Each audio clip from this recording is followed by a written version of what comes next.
Cláudio Humberto, segunda-feira ainda vivendo os desdobramentos, polêmicas, repercussões sobre as manifestações ocorridas ontem em todo o Brasil, ou não ocorridas, né? Porque o quórum foi muito baixo na grande maioria das cidades que realizaram essas manifestações. Posso dizer que o quórum foi baixo nas manifestações e muito baixo em algumas cidades, né?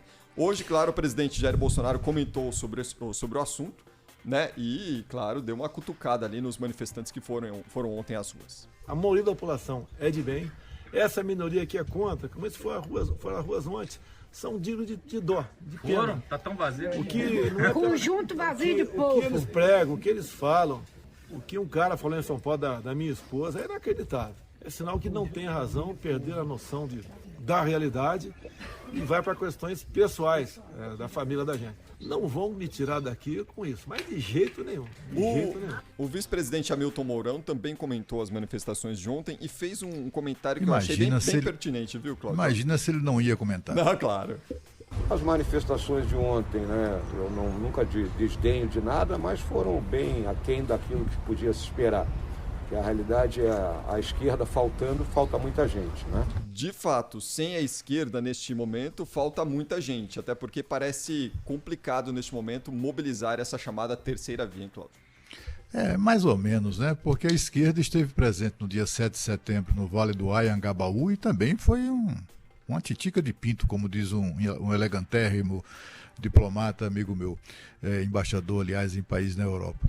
Mas olha, o que eu quero dizer é o seguinte, a manifestação foi ridícula, né? Foi, assim, do ponto de vista numérico, né? E as explicações para esse fracasso são tão engraçadas quanto os memes, né, que surgiram, que foram produzidos em cima dessa manifestação de ontem, que, como você disse, Cris, aconteceu em 15 ou 17 cidades, assim. Mas, se somar tudo, não dá meio quarteirão da Avenida Paulista, né? A gente vê, por exemplo, as imagens que foram produzidas da manifestação em Copacabana, na Avenida Atlântida, que é um espaço tradicional de manifestações. Aliás, no dia 7, 5 dias antes, aquele mundaréu de gente, né, passou o dia inteirinho lá ocupando a Avenida Atlântida. A mesma coisa da Avenida Paulista. A Polícia Militar de São Paulo, gentilíssima com os manifestantes, estimou em 6 mil pessoas ali. Olha, é coisa que de fato não teve. Mas, enfim, a Polícia Militar de São Paulo é muito gentil e foi gentil com os manifestantes de ontem. Em outras cidades, aqui em Brasília, foi aquela coisa desoladora. Sabe aquela coisa desoladora? Foi o que aconteceu aqui também. E as explicações não tardaram, né? Cada um que desse uma explicação.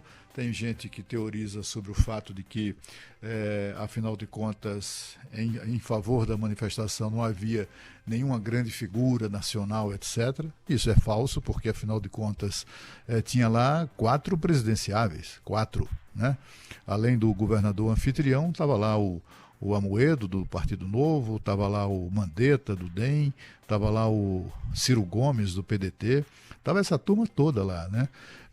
E embora eles somados representem ali alguma coisa como 20% ou 20 pontos percentuais, né, daqueles eleitores que não querem nem a permanência do Bolsonaro, nem a volta do Lula ao poder, esses presidenciáveis representam mais ou menos ali, somando a pontuação de cada um, a pontuação média em cada pesquisa, dá ali uns 20 pontos percentuais.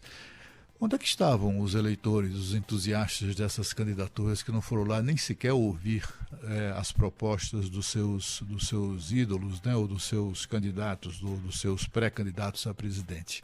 Foi de fato um fracasso. Mas o que também chama a atenção é que essas manifestações, de alguma maneira, colocam em xeque a questão, podem colocar em xeque, não sei se coloca, mas pode colocar em xeque as pesquisas de intenção de voto para presidente, né? Porque há pessoas que, aliás, com muita razão, dizem, uma coisa é pesquisa, outra coisa é povo na rua. Eu também acho, mas assim, estamos falando da mesma pessoa, né? O cara que vai para a rua se manifestar é o cara que se posiciona quando é indagado por um pesquisador qual a sua a sua posição sobre este ou aquele assunto, sobre este ou aquele candidato. É o mesmo cidadão que está ali disposto a não ficar em cima do muro, né? Aqueles que não sabem, não respondem na pesquisa, ainda não sei o que, ou não quer responder, esse fica em casa, né? Esse é o que na pesquisa fica em casa.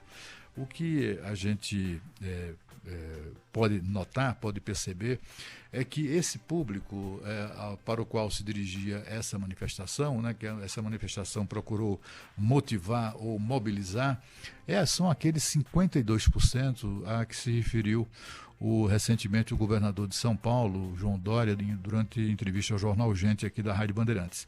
Ele disse que, citando pesquisa Datafolha, segundo ele, 52% dos entrevistados não querem Bolsonaro, nem querem Lula, ou nem, né? Mas, cadê também não, nem povo, né? Ontem a manifestação também não teve povo. Mas assim, desses 52%, nem assim uns 2% apareceram, nem uns 3%, né? Qualquer coisa, nada, né? Absolutamente nada.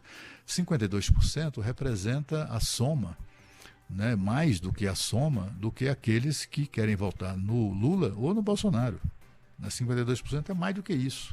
Então, assim, essas pesquisas estão mesmo certas? Essas pesquisas refletem mesmo... Eu quero dizer que eu sou fissurado por pesquisa, não brigo com resultado de pesquisa de modo algum. Acho que pesquisa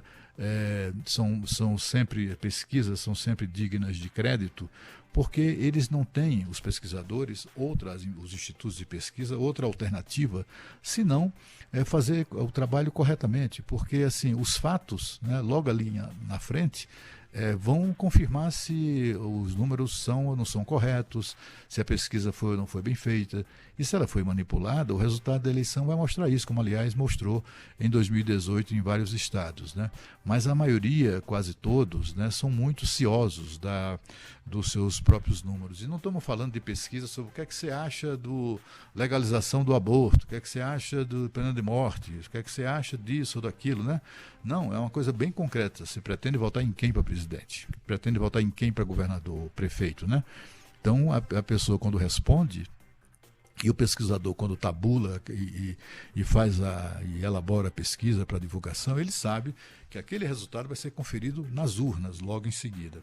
Então, eu de fato, eu costumo conferir às pesquisas uma alta confiabilidade mesmo, né? Mas, de qualquer maneira, tem alguma coisa errada aí. Como é que o Bolsonaro, que está na zona de rebaixamento das intenções de voto, põe milhões de pessoas nas ruas e 5 dias depois, aquelas forças políticas que representam a vontade de mais de metade do eleitorado não votam ninguém? Como isso é possível? Né? Como isso é possível? Estamos falando de 2 pessoas, essas pessoas que vão para a rua não votam? Só votam aquelas que ficam respondendo às pesquisas? Enfim, são questões que eu acho que merecem reflexão, porque, afinal de contas, ninguém merece ser surpreendido no ano que vem com o resultado da votação para presidente.